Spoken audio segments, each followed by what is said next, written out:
So right now in Spain, one of Europe's biggest governments is, well, it's teetering on the brink.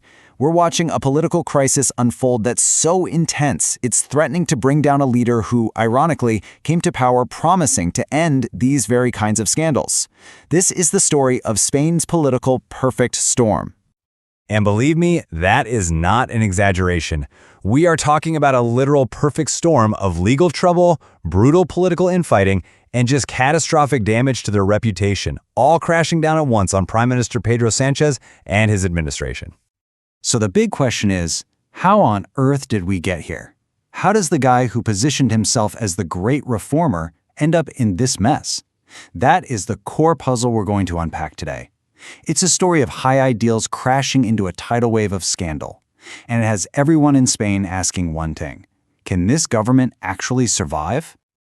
Okay, to really wrap our heads around this, you've got to understand that this isn't just one crisis. It's a storm hitting on two different fronts. And while they're separate investigations, they are so deeply tangled together, striking at both the ruling party and the Prime Minister's own family. So the first front is this sprawling corruption probe digging into the ruling Socialist Party, the PSOE. The second, and you could argue much more damaging front, is an investigation that gets incredibly personal, targeting the professional activities of the Prime Minister's wife, Begoña Gómez. You can see how this creates a kind of pincer movement, just squeezing the government from every possible angle. All right, let's dive into the first part of this mess, the scandal that really lit the fuse on this whole thing, the Koldo case.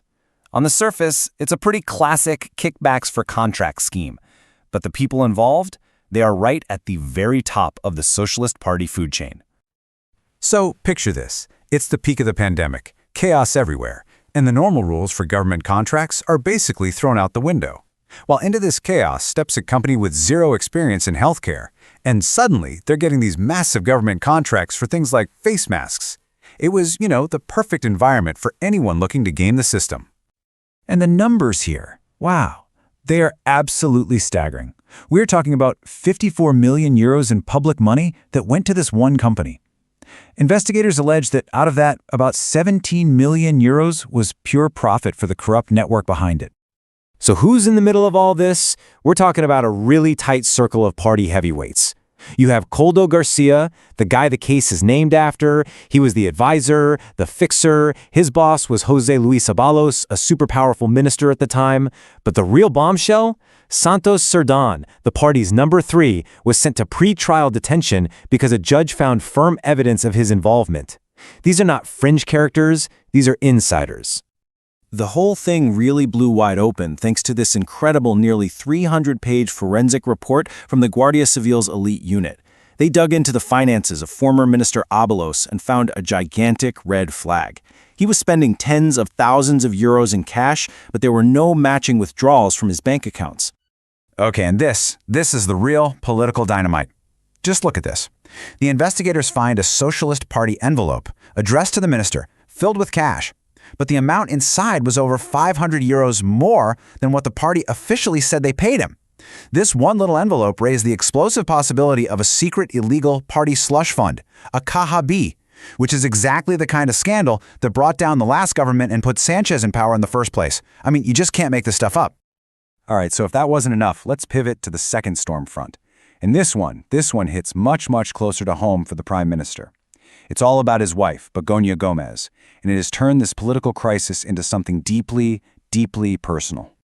Now, this whole investigation, get this, it actually started from a complaint filed by a far-right linked group, and it was based only on newspaper articles. But since then, it has completely blown up. Now it's a formal judicial probe looking at 5 potential crimes, including influence peddling and the really serious charge of misusing public funds, which started as a political jab has become a major legal headache. And here is the absolute key point. The judge in charge has made it crystal clear. He's saying that her being the Prime Minister's wife isn't just some side detail. It is fundamental to the whole case. The allegation is that her position, her connection to power, could have been the very thing that was leveraged to get influence and benefit. So what are we actually talking about here? Well, the allegations are pretty serious. The most solid one revolves around letters of recommendation she signed for a businessman. His company then turned around and won public contracts worth more than 10 million euros. And to make it worse, a government audit later found illegalities in how those contracts were awarded. Then you've got the claim that a government aide, paid for by taxpayers, was actually doing work for her private university gig. These are specific, documented accusations. So what you have now is this really fascinating and, frankly, pretty messy legal showdown. The investigating judge is pushing ahead, hard, but the public prosecutor's office, which, let's not forget, ultimately reports to the government, is pushing back, saying there's just no real evidence of a crime here. It's creating these deep, visible cracks within the justice system itself. So, as you can probably imagine, with two massive storms like these crashing down, the political fallout has been, well, ferocious. The entire country has been sucked into this bitter, polarized fight over the scandals, and everyone is choosing a side. The Prime Minister's game plan here has been really consistent. He and his wife are the victims. He calls it lawfare, using the legal system as a political weapon.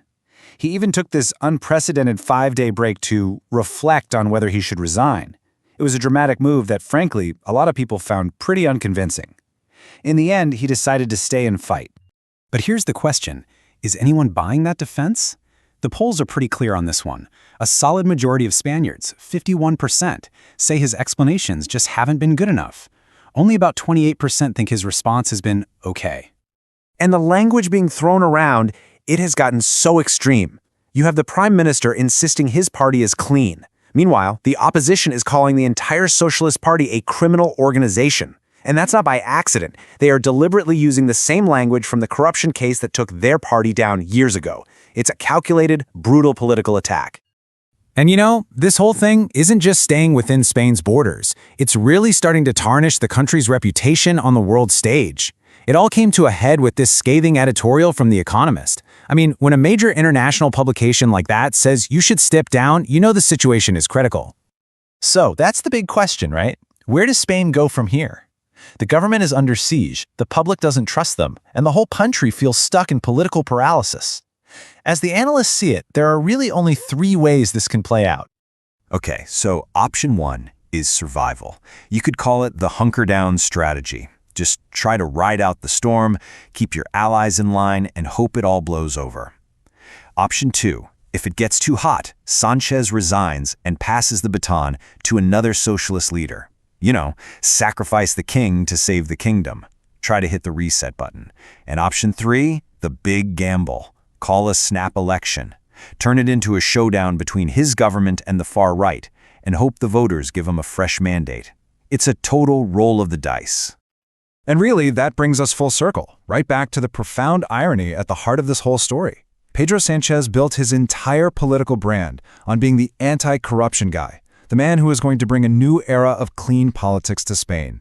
And now his government, his party, and his own family are engulfed in scandal. Which leaves us with one final unavoidable question. Can a leader who promised regeneration possibly survive a crisis of degeneration?